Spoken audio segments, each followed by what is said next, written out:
Welcome back to Fox and Friends. Joining us now, live from Levin TV studio, is the former Chief of Staff to Attorney General Edwin Meese, a constitutional lawyer and radio talk show host, the great one, Mark Levin, from his hidden bunker. Mark, thank you very much for joining us this morning. On your Thursday evening radio broadcast, you laid out a devastating case about executive overreach of the Obama administration, which many believe metamorphosized itself to tweets that President Trump sent out on Saturday morning accusing potential wiretapping in Trump Tower.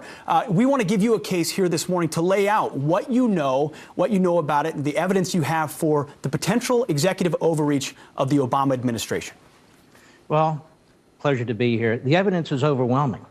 This is not about President Trump's tweeting. This is about the Obama administration's spying. And the question isn't whether it's spied. We know they went to the FISA court twice. The question is, who did they spy on? The extent of the spying. That is, the Trump campaign, the Trump transition, Trump surrogates. And I want to walk you through this, the American people. Exhibit 1. Exhibit 1. This is all public. Head Street. 2 separate sources with links to the counterintelligence community have confirmed that the FBI sought and was granted a Foreign Intelligence Surveillance Act court. This is spying. In October, giving counterintelligence permission to examine the activity of, quote, U.S. persons in Donald Trump's campaign with ties to Russia. Let me go on. This isn't me. They say the first FISA request, sources say, named Trump, was denied back in June, denied by the court. But the second was drawn more narrowly and was granted in October after evidence was presented of a server possibly related to the Trump campaign and its alleged links to 2 banks. Now, sources suggest that a FISA warrant was granted to look at the full content of emails and other related documents that may concern U.S. persons. Now, I know people are hung up with Trump's word wiretapping. Well, how'd they get access to this server information? Does it really matter if it was wiretapping, electronic surveillance, or whatever it was? Exhibit 2, The Guardian, a well-known right-wing British paper. Here it is.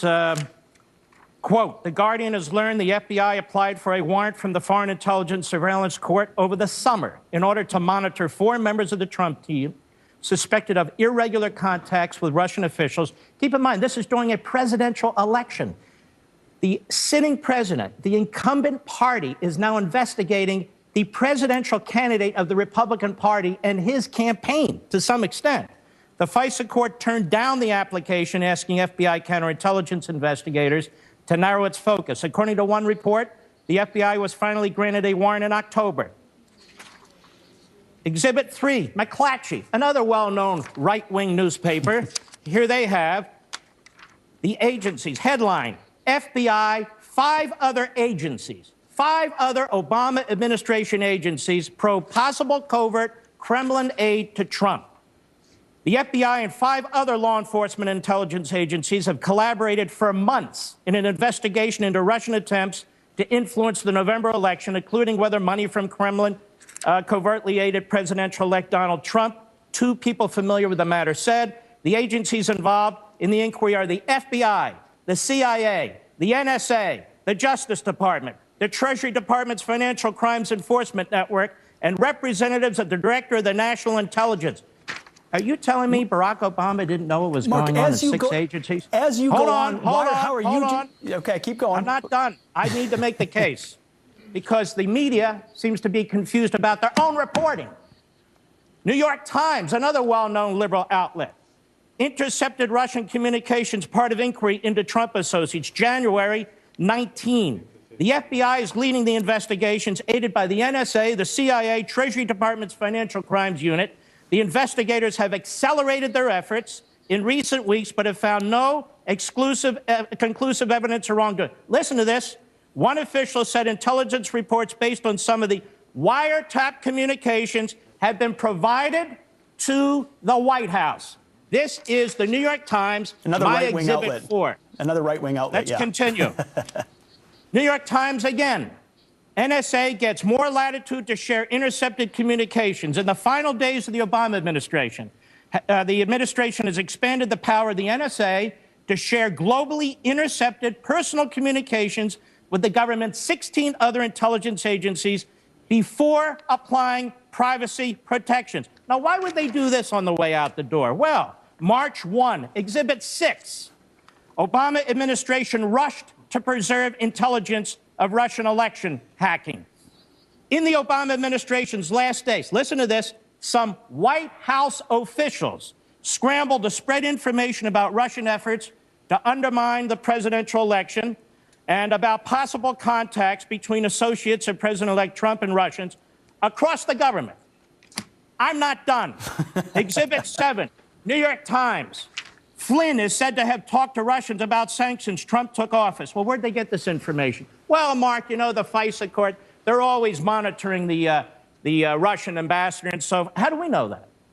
Maybe they are, maybe they're not, but there's an awful lot of other activity. Sure. Here we have Washington Post, one more, Washington Post, March 2nd. U.S. investigators have examined contacts Attorney General Sessions had with Russian officials during the time he was advising Donald Trump's campaign. The focus of the U.S. counterintelligence investigation has been on communication between Trump campaign officials and Russia. Listen to this. The inquiry involving Sessions is examining his contacts while serving as Trump's foreign policy advisor in the spring and summer of 2016. This has been going on for a year. Well, Mark, now, as you do on your radio program, you lay out a devastating case based on public documents, as you point out, and not right-wing sources, but mainstream left-stream sources. How confident are you that this investigation, which was on Russian, so-called Russian hacking, but now the White House says this morning will be broadened to looking into executive overreach? How confident are you they will find something there? I don't know, but they already found something. The issue isn't whether the Obama administration spied on the Trump campaign or transition or certain of its surrogates. The issue is the extent of it.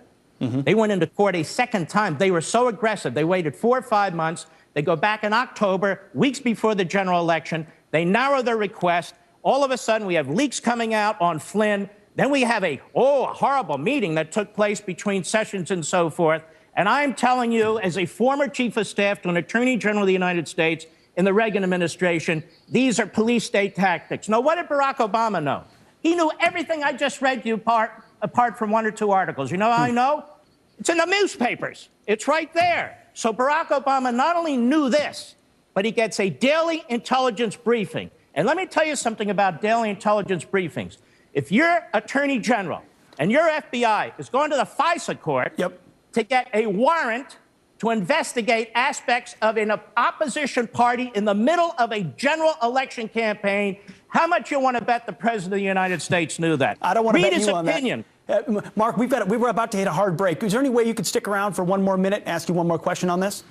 That's fine. Welcome back to Fox and Friends. Still joining us live from Levin TV studio, former Chief of Staff to Attorney General Edwin Meese, constitutional lawyer and radio talk show host, the great one, Mark Levin. Mark, I got to tell you, even just in the break, the response has been overwhelming to the case that you laid out, which is devastating. And Abby and I were talking in the break about sort of where it goes from here, right, Abby? Yeah, that is the question, because you laid out your case in this last block. You're very passionate about the evidence that you have. And as Pete said, we have so many people writing us in saying, thank you for speaking your voice. They're right behind you on this. My question, though, how does this play out in the media? How are they going to continue to cover this story? Let me first say this is the case made by the New York Times, the Washington Post, McClatchy, and the rest of them. I just put it together as a former Justice Department official. And Donald Trump here is being attacked for what he tweeted. Donald Trump is the victim. His campaign is the victim. His transition team is the victim. His surrogates are the victim. These are police state tactics. I am telling you this as a former chief of staff to an attorney general. If this had been done to Barack Obama, all hell would break loose. And it should. And Barack Obama's statement is pathetic. Mark. Let me just say this. Where does it go from here? They ought to release both FISA court applications where they sought the warrant. The one in the summer and the one in October. So we know exactly what they were doing. That's number one. Number two, Congress needs to see the daily presidential intelligence briefings over the past year or so. Those are the beginnings of a serious investigation. Number three, for the Republicans in Congress, you control the majority.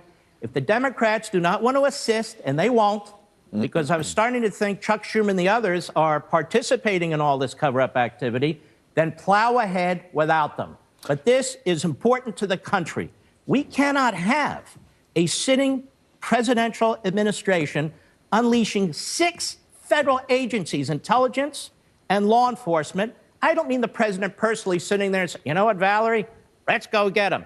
Obviously, the Attorney General and the FBI were involved in this. This is how you get a FISA court application prepared and submitted. Do you think former President Obama was involved in this? And if so, how much was he involved?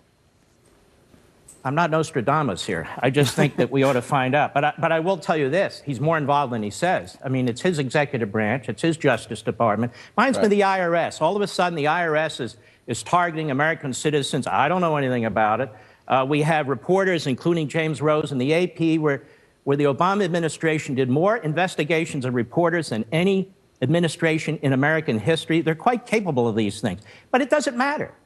We want to know what took place, and there ought to be public hearings on this stuff, too. I agree with the Democrats. Let's get to the bottom of this. So join me.